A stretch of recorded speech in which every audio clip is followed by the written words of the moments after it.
materi terkait dengan konsep stres dan konsep coping ya. Jadi teman-teman nanti akan memahami apa itu stres, apa itu coping ya.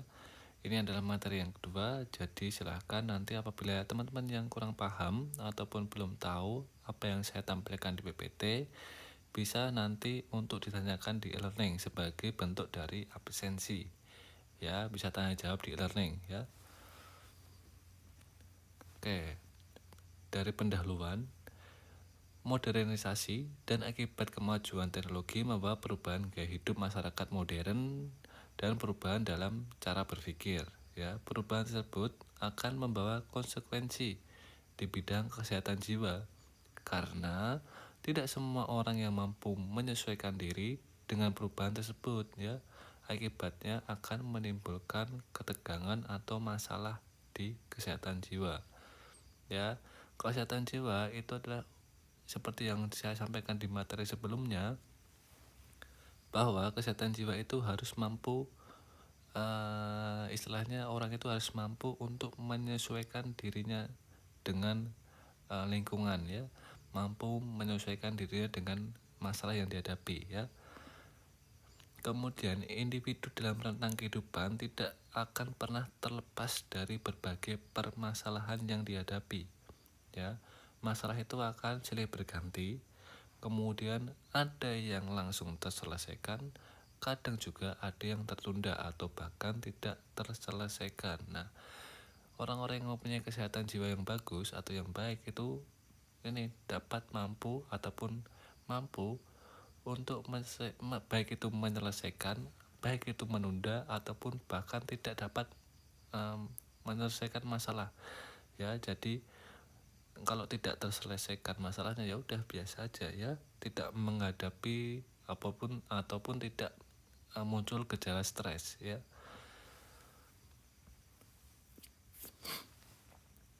Kemudian dari pengertiannya, stres adalah tanggapan atau reaksi tubuh terhadap berbagai tuntutan atau beban yang bersifat non-spesifik yang mengharuskan seseorang individu untuk berespon ataupun melakukan tindakan ya.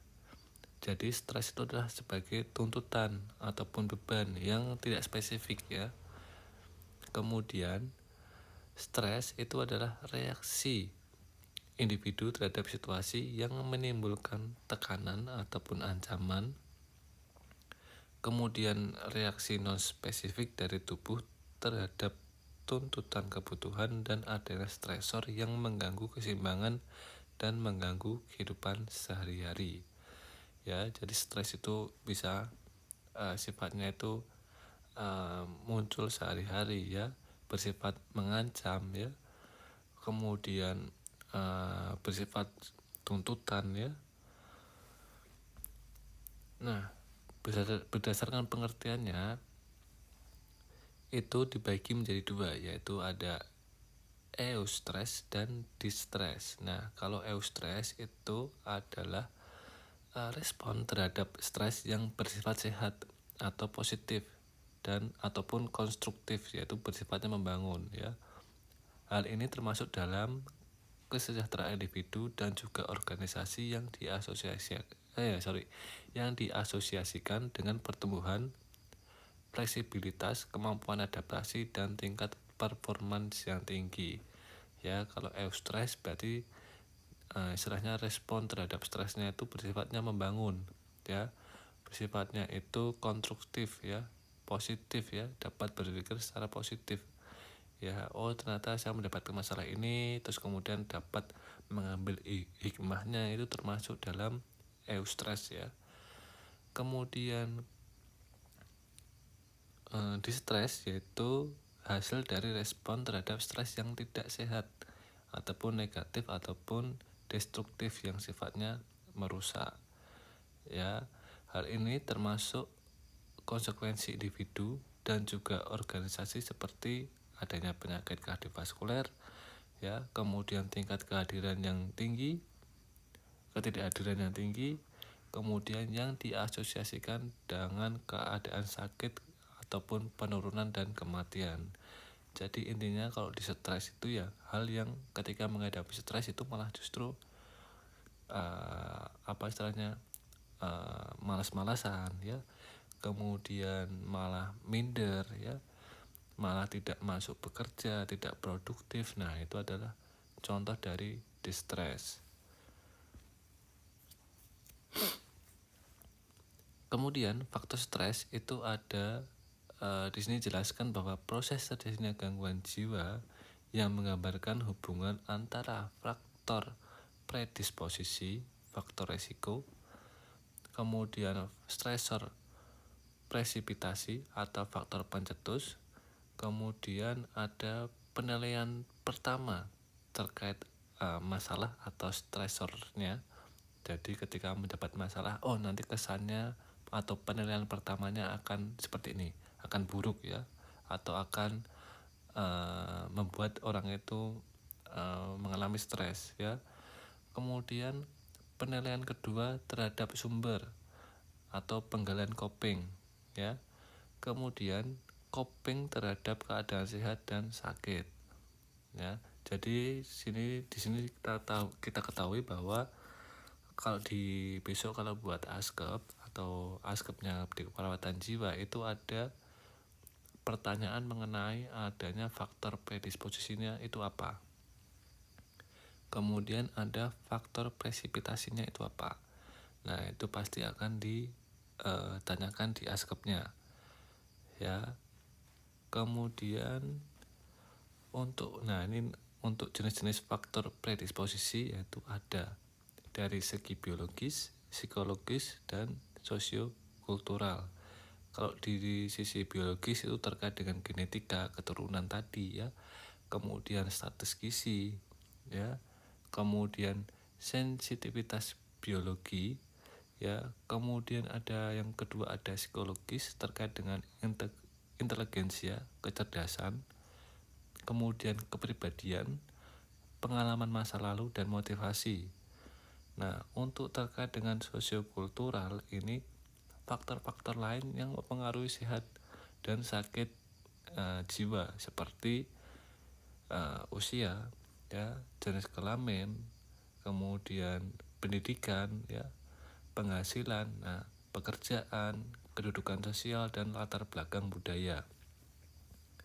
Contohnya ini biasanya kalau sosiokultural ini biasanya kalau di jenis kelamin itu biasanya kalau laki-laki itu kan tidak terlalu banyak memikirkan hal seperti orang-orang ataupun berjenis kelamin perempuan ya, karena perempuan tadi kan biasanya sering menggunakan perasaan gitu.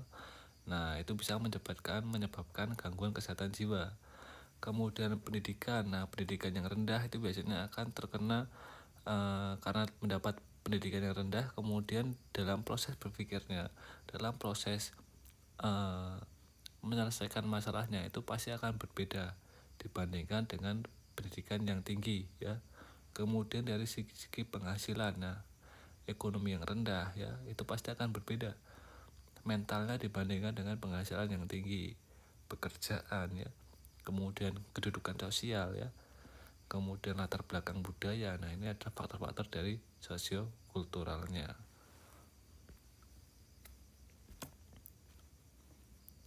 Nah, kalau faktor presipitasi adalah rangsangan, stimulus, dan faktor yang dipersepsikan oleh individu sebagai tantangan ataupun ancaman ataupun tuntutan yang memerlukan energi ekstra untuk memecahkan masalah. Ya.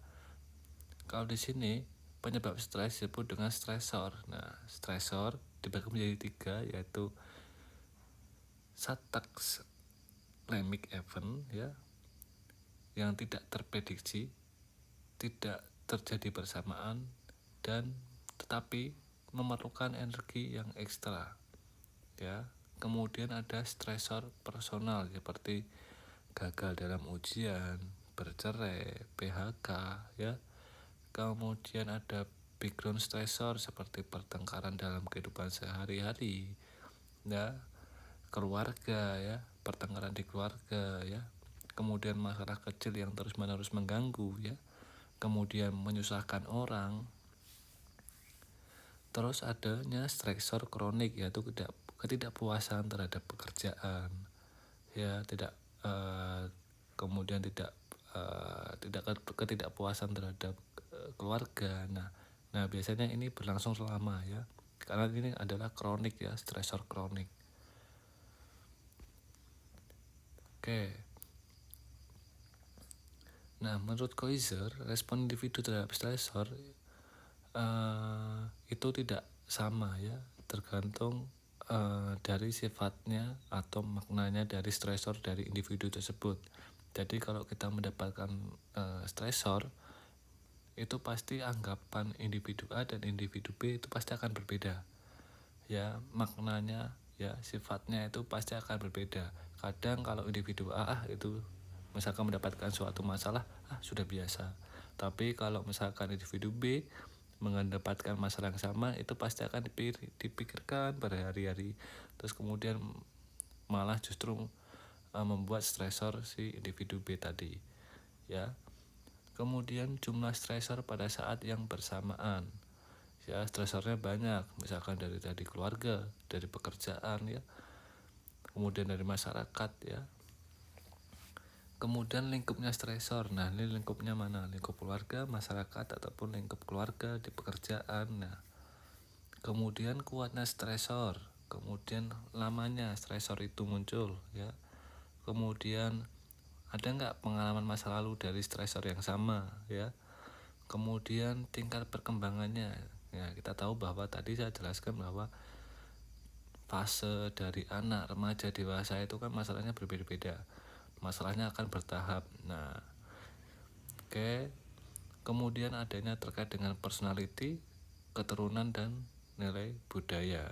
Nah silakan nanti ketika teman-teman itu tidak tahu apa itu hubungannya stresor dengan personality, dengan keturunan, kemudian stresor di dalam budaya itu apa, nah nanti bisa ditanyakan di e-learning ya, biar nanti teman yang lain bisa menjawab atau bisa mencari jawabannya ya, sebagai bentuk dari absensi ya.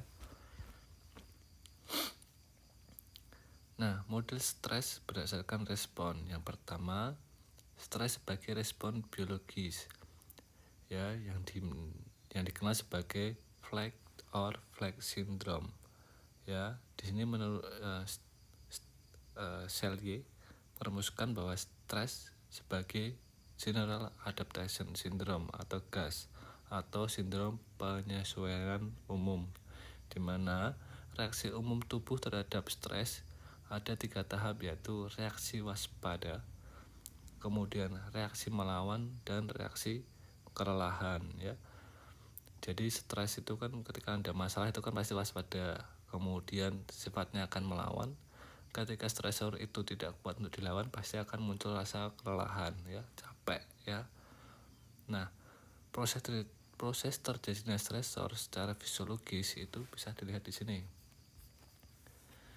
Kalau terjadi stresor psikososial itu pasti akan mempengaruhi dipengaruhi susunan sistem sarafnya ya, otak, sistem limbik, neurotransmitter ya, zat-zat seperti bukan hormon seperti dopamin. Nah ini akan berpengaruh di sini. Ketika otak, sistem limbik, neurotransmitternya ini terganggu, maka kelenjar endokrin atau sistem hormonal, kemudian imunitasnya itu pasti akan terganggu ya. Karena dari awal sudah terganggu, pasti turunnya akan mengganggu sistem yang lain. Nah kalau sistem yang lain terganggu, itu bisa muncul rasa cemas ya, stres, depresi. Nah biasanya orang cemas, stres, dan depresi ini adanya gangguan ini, neurotransmitternya juga akan terganggu ya, moodnya, kemudian motivasinya ya, pola pikirnya, nah pasti akan terganggu. Nah karena pola pikir tadi terganggu, kemudian itu kan juga akan menguras energi tuh. Nah sehingga tadi sistem endokrin atau sistem hormonal atau imunitasnya itu pasti akan terganggu ya. Biasanya orang-orang yang banyak pikiran itu pasti akan resiko mengalami sakit, entah itu panas, pusing, mual ya, kemudian diare. Nah itu responnya akan berbeda dari individu satu ke individu yang lainnya.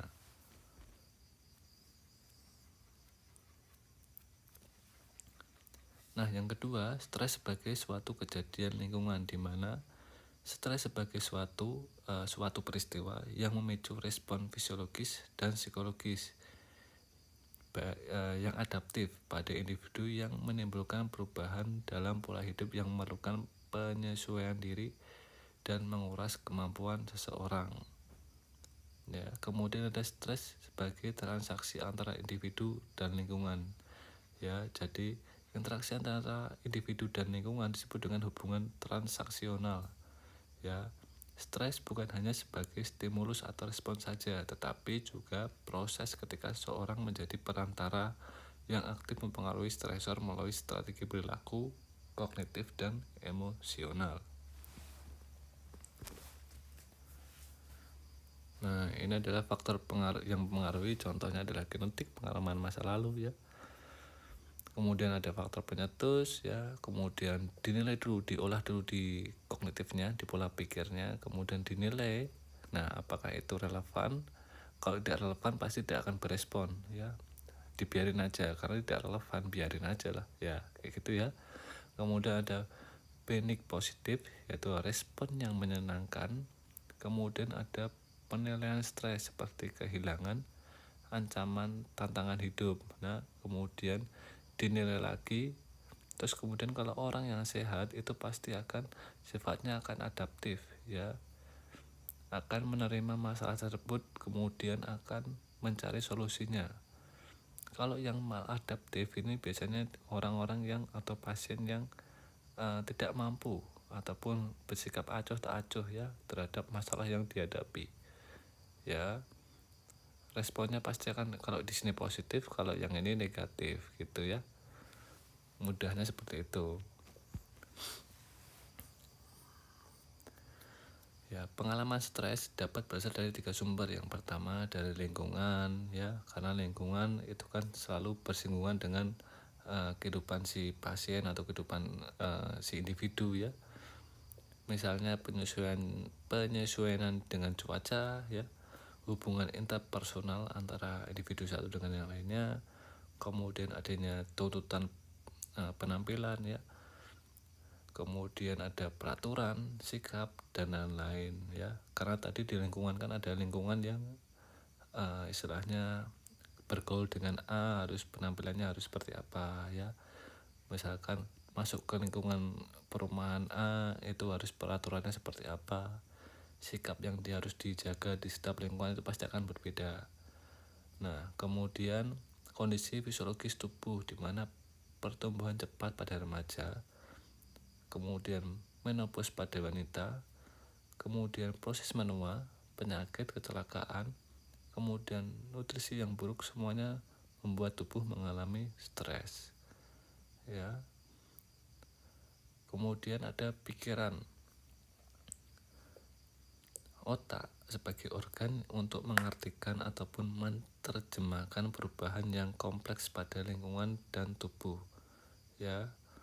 Kemudian otak itu juga dapat menentukan respon ya, ketika mendapat masalah itu otak kita akan berpikir ya, kemudian menentukan responnya seperti apa, apakah adaptif atau maladaptif tadi. Kemudian cara mengartikan atau mempersepsikan pengalaman saat ini dan memperkirakan apa yang terjadi di masa yang akan datang ya. Nah, itu adalah penilaian dari stresor dari segi pikiran. Nah, penilaian sekunder sumber coping itu dapat dinilai dari kemampuan ekonomi ya. Biasanya kalau kemampuan ekonominya bagus, itu pasti stresornya akan berkurang ya.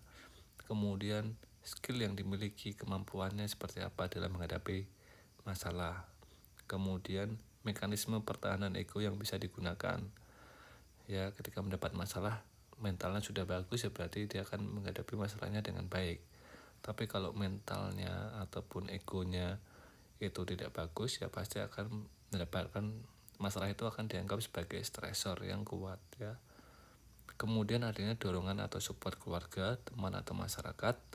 Kemudian ada daya pendorong atau motivasi dari baik itu dari keluarga, masyarakat ya.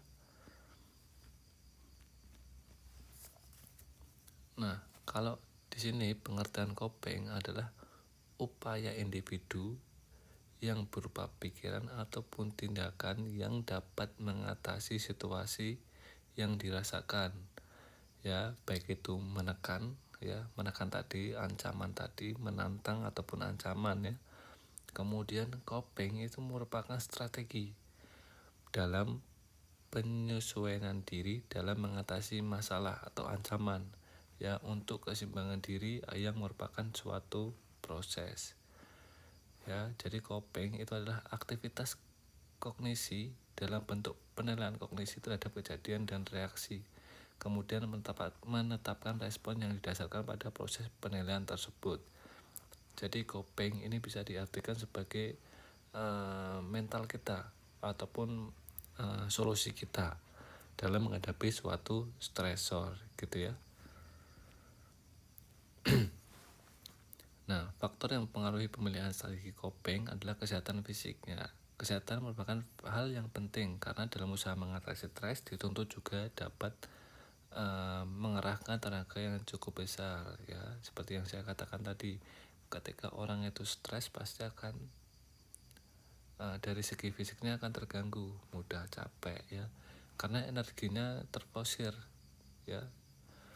Kemudian adanya keyakinan ataupun pandangan positif, ya, di mana keyakinan menjadi sumber daya psikologis yang sangat penting, seperti keyakinan akan nasib yang mengarahkan individu pada penilaian ketidakberdayaan atau helplessness yang akan menurunkan kemampuan strategi coping, yaitu dengan tipe problem solving focus coping, ya.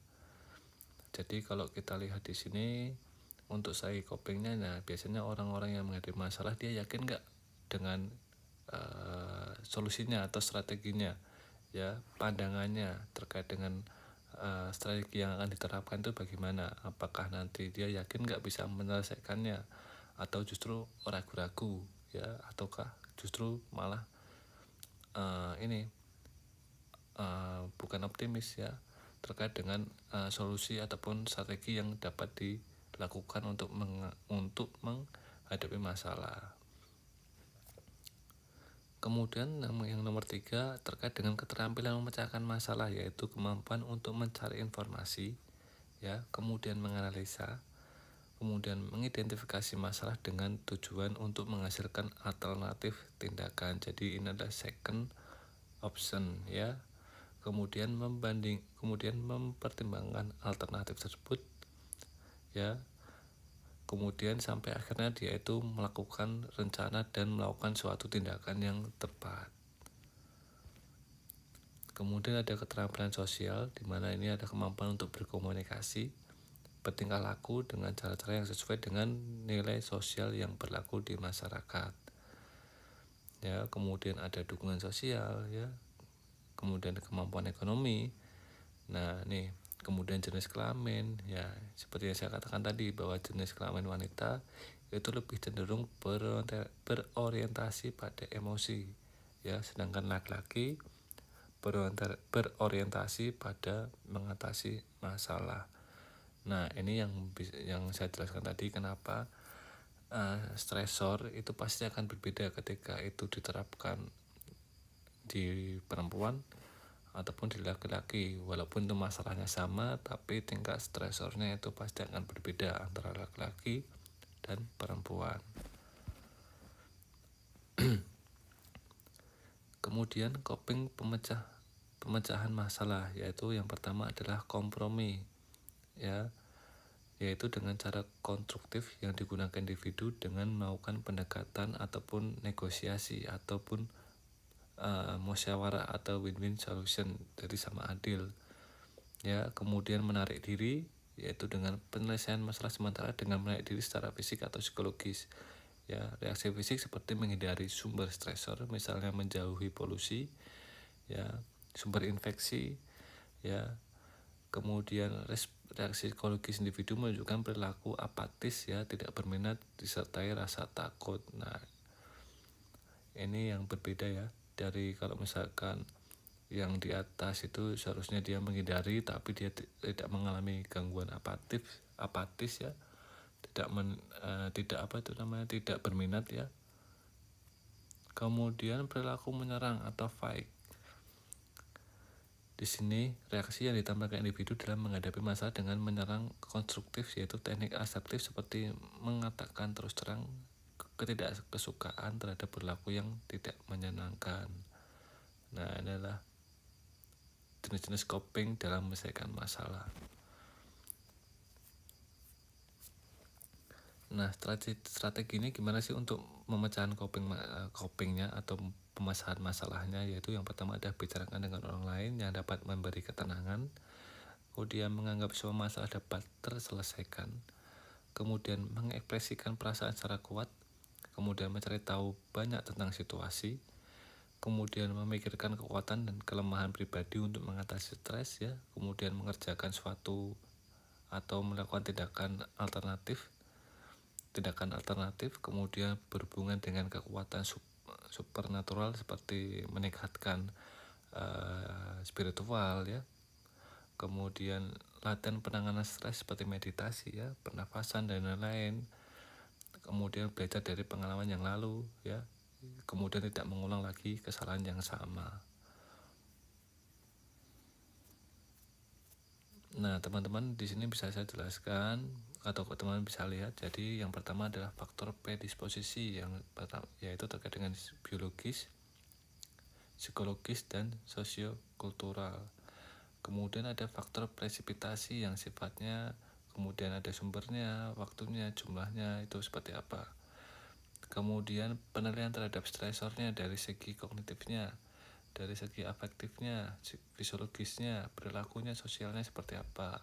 Kemudian sumber coping atau sumber solusinya seperti apa, ya, dari kemampuan personal, mungkin dapat dari dukungan sosial, ya, dari ekonomi, kemudian dari motivasi, ya, kemudian terbentuklah suatu respon, yaitu konstruktif dan destruktif. Ya, di sini responnya ada respon adaptif yang positif, bisa memandang suatu masalah itu dengan positif. Kemudian di sini adalah respon maladaptif, yaitu memandang masalah itu secara negatif, ya. Mungkin itu saja yang dapat saya sampaikan, kurang lebihnya saya mohon maaf. Kemudian kalau ada yang perlu ditanyakan, bisa ditanyakan di e-learning, kemudian nanti akan dijawab temannya, ya. Jadi sebagai bahan absensi, jadi nanti di e-learning saya tidak akan memberikan absensi, ya, cukup absensinya itu tanya jawab di e-learning. Begitu ya teman-teman. Oke, kalau begitu saya akhiri, semoga bermanfaat. Assalamualaikum warahmatullahi wabarakatuh.